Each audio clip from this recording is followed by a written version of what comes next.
So what do you do when life has just got you in a mental chokehold? You're still putting on a smile. You're still presenting yourself to everybody as if everything is okay. You're going through the motions, but just mentally, you're depressed. You're fighting anxiety. You're going through all of these mood swings just in your mind and just in your thought process. All of these thoughts is flooding your mind. You know that your faith and trust is in Jesus Christ. But guys, let's be honest. Let's be real, okay? That's what we do on Bible Braylon. We're very real, and I want to be raw and authentic with you and let you know that there are still times in my life to where the human side of me, the flesh, rises up more than it should, and I just get in my thoughts. I get in my mind. I go to fighting all of these feelings, all of these mood swings. Sometimes I go through periods of times where it just feels like everything is hopeless and there's no point, there's no use.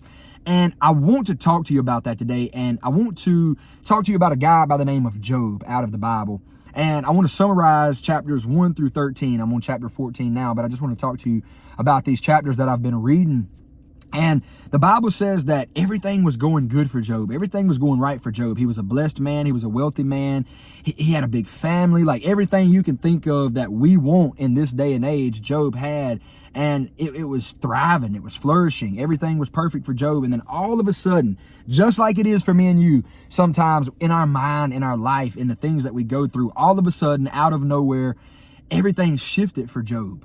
Everything turned upside down for Job. He did not know what in the world was going on. The Bible even says that he had 3 friends that come to him. And just like a lot of our friends today, if we're being honest, just like a lot of our friends today, they came to him and tried to comfort him, tried to be there for him. But instead of helping him, they just made matters worse. They was basically dogging Job, if you want to put it in our terms. They was just saying that Job was guilty, Job was this, Job was that. Job needed to get before God and figure out what he had done that made God so mad, that God had just turned his world upside down. Job lost his children, he lost his wealth, he lost his livestock, his livelihood, his body broke out in sores. Like Job was really going through it, man. And like, he didn't know what was going on. And so many times that's us, right? That's us. So many times, like all of a sudden, these thoughts, these memories, these things that we went through in our life, even certain situations in our life and certain circumstances can trigger these thoughts, these feelings, this depression, this anxiety, all of the things that we fight and that we face as natural humans that the enemy will try to bring against us. We go through it. You're not alone if you're somebody that feels this kind of stuff. I have been through this. I still, I pray and I ask God for, to keep these thoughts and keep these feelings away from me. But guys, I'm being real with you and I'm telling you, there's still times where I go through these low points. I go through these, what I call seasonal depression periods. And I'm believing God that I'm not going through them anymore. I'm believing and I'm trusting God that I'm going to pull strength from the word of God. My joy comes from the Lord. It is the joy of the Lord that is my strength. I'm going to stand on the scripture. I'm going to stand on the word of God. I'm going to quote the word of God every single day, and I'm going to live by the word of God. Jesus said that man shall not live by bread alone, but by every word that proceeds out of the mouth of God. We have the word that proceeded out of the mouth of God. You may think this is just a book, but it was the Holy Spirit. The Bible tells us in the book of Timothy that it was the Holy Spirit that moved upon men, that moved upon apostles and prophets to give us this word. So if the Holy Spirit was moving upon these men to write the Bible, it is from God. It's from the Holy Spirit. It's from the Spirit of God that we have this Bible. And it's not just a book, guys, but it is the word of God that was given by the Holy Spirit. Man just wrote it on paper. That's all man did in the matter, was just write it down on paper. So I want to encourage you to find hope, find strength in the word of God when you're fighting anxiety, when you're fighting depression, when you're fighting suicide, when you're fighting the feeling of not being worthy and just fighting your self-worth and just all of these thoughts that come against all of us, guys, at times. If we're being real, I'm not too holier than thou to tell you that this happens to me. I'm a minister. I'm a preacher. God saved me 6 years ago. And the enemy still tries to use these things to come against me and to fight me. But if we stand in the word of God, if we stay in prayer, if we stay connected to the Father and in the will of God, I promise you, you will begin to see God show up in your life in so many ways, in so many areas. I was talking to a guy and he said, Braylon, how do you know that God speaks to you? I've never heard God talk. And he said, how do you know God speaks to you? I said, God speaks to me all the time through his word. Now, granted, I've never heard an audible voice. Like you hear my voice coming through this camera. I've never heard an audible voice like that from God yet. I'm believing and I'm expecting that, just like the Apostle Paul did. But I hear the voice of God all the time through his word. So when you go to fighting all of these thoughts, all of these feelings, all of these mood swings, all of this stuff that the enemy tries to bring against you and to torment you with, take root and take hope in the word of God. It is a sure place. It is a confident place, because like I said, just like Job's friends, they were coming to Job and they were making matters worse. They were accusing Job of things that Job didn't even know that he'd done. They were, just trying to just throw dirt on Job and make Job feel worthless. And a lot of times that's what we fight. That's what we go through as well. We call on people. We look to this friend, that family member. And let's be honest, even though they may be trying to do good, they may be trying to help us out, it doesn't get us anywhere, but in a pit, further down in a pit than what we already are. So take hope in the word of God. It is sure, it is comforting, and God understands. He relates to our problems.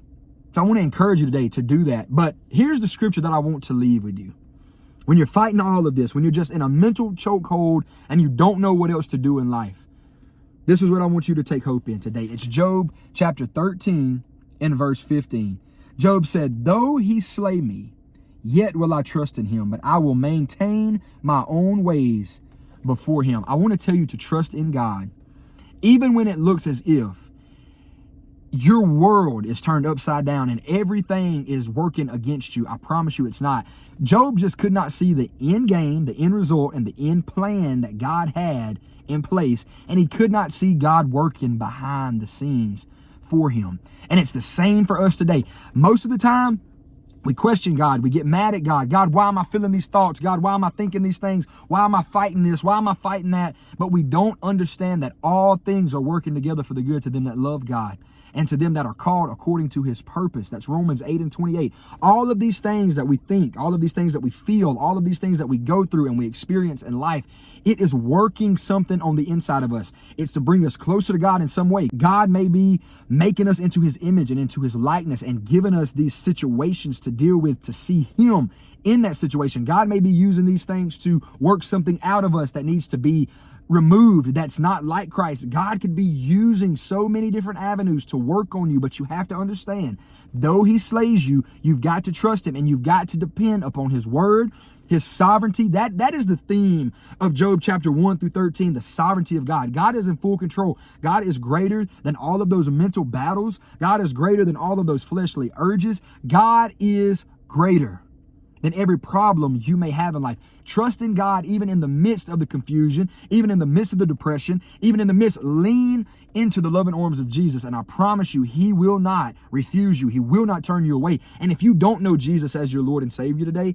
if you don't know God and you feel God tugging at you through this video, if you feel what I'm saying to you is hitting your heart, stirring you up in the depths of your soul, and you're saying, God, you know what? I do need you. I'm nothing. I am a sinner that is in need of a savior. I can't do nothing on my own. I can't trust in myself.